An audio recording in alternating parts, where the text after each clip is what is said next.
Olá, eu sou Ângelo, professor de Biologia. Eu estou aqui hoje para falar com vocês a respeito de vírus. Você que está estudando os seres vivos, é natural que depois de estudar as características gerais ou mesmo os sistemas de classificação biológica, o primeiro ser vivo que você estuda é o vírus. Isso mesmo, antes de qualquer outro ser vivo. Isso por quê? Por causa da sua simplicidade. O vírus, ele é um ser vivo que está no limite entre a vida e a não vida.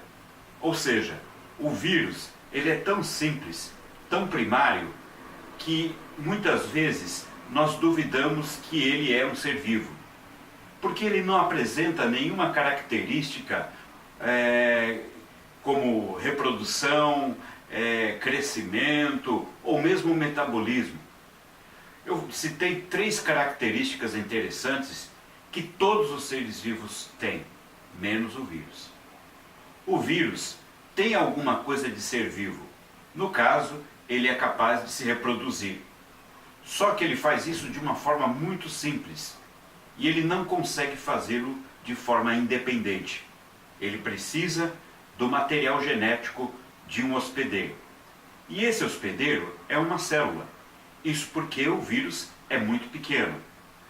Então, o que acontece na prática é que o vírus, ele é um ser vivo que apresenta, apesar de tudo, a característica de reprodução. E também, como ele tem o seu material genético, ele é capaz de sofrer mutações. Isso quer dizer que ele pode evoluir. É muito importante a gente levar em conta esse tipo de situação. Hoje, eu quero falar com você que está começando a estudar o vírus. Sabe aquela informação que na sala de aula você perdeu? Diante de tantas outras informações que vêm durante uma aula? Pois é, vamos voltar um pouquinho e tentar fazer devagarinho cada característica do ser vivo vírus. Isso porque eu estou considerando ele um ser vivo. Ótimo! Então vamos ver como ele se apresenta. Nessa aula eu quero simplesmente e rapidamente dar algumas informações de apresentação para vocês sobre vírus. Esse esquema eu fiz baseado no vírus da gripe. E eu coloquei aqui algumas características dele. A estrutura, tanto do vírus da gripe como de qualquer outro vírus, ela é semelhante. Reparem bem, o vírus, ele tem uma característica fundamental. Ele é acelular. O que quer dizer isso? Ele não tem célula. Ele não é formado de célula. Ele contraria até mesmo, à primeira vista, a teoria celular, que no começo dizia que todos os seres vivos são formados por célula. Atualmente, a gente diz que todos os seres vivos são formados por célula, exceto o vírus. O vírus não é célula, portanto, ele é acelular. Então, esse prefixo A é uma negação, ok? Essa é uma característica. Outra característica, se eu pudesse chegar bem perto de um vírus, eu poderia ver que ele é feito de proteínas e um ácido nucleico. O ácido nucleico é o DNA ou é o RNA. A proteína é comum. Em todos os seres vivos nós encontramos proteína. Aí a gente pode dizer que da composição química básica dos seres vivos, ele tem as proteínas. Portanto, ele também tem aminoácido. Então é uma característica de todos os vírus apresentar proteína em sua composição e algum tipo de ácido nucleico, seja ele DNA ou RNA, tudo bem? Observando essa figura, que é uma figura típica de um modelo, né, o modelo do vírus da gripe, a gente pode observar de dentro para fora que ele apresenta esses estruturas, essas capas de proteína, que eu coloquei aqui na cor azul, e essas capas de proteína, elas são para proteger o material genético, que eu coloquei aqui em vermelho. Então, o que vai acontecer? Essa parte azul é feita de proteína. Então, nós vamos chamar essa proteína de capsídeo. Essa estrutura formada por proteína. Capsídeo, repara bem, te lembra o quê? Cápsula. Faça essa associação à cápsula, ou seja, o DNA ou o RNA está guardado dentro de uma cápsula. Aí você logo deduz que o capsídeo faz uma tarefa de proteção. E é isso que ele faz mesmo. Aí eu coloquei aqui nas extremidades, em vermelho, só para dizer para você que o material genético está dentro desses charutinhos azuis. Esse, no caso, é um RNA. Então, o RNA é um material genético do vírus da gripe. Por exemplo, os vírus que têm RNA são chamados de retrovírus. Mas o porquê disso eu vou explicar numa próxima aula. Aqui também você observa que existe uma capa protetora que nós vamos chamar de envelope membranoso, tá? Então, o que vai acontecer? Esse envelope membranoso, né, ou envelope viral, ele acaba fazendo uma cobertura maior no sentido de proteção, além do capsídeo. Mas não é uma estrutura obrigatória. Alguns vírus vão apresentar, outros não. Mas por quê? Porque depende da dinâmica do vírus no momento após a reprodução. Ou seja, quando o vírus se reproduz e ele faz isso dentro da célula, ele acaba se multiplicando dentro dela, que é a célula hospedeira. Quando termina o processo reprodutivo, está na hora do vírus sair da célula. Ele pode fazê-lo de uma forma abrupta, repentina e violenta, rompendo a membrana plasmática da célula e saindo imediatamente de dentro dela, procurando uma nova célula hospedeira para continuar esse processo. Ou seja, o vírus ele não funciona, não vale a pena para ele ficar fora de uma célula.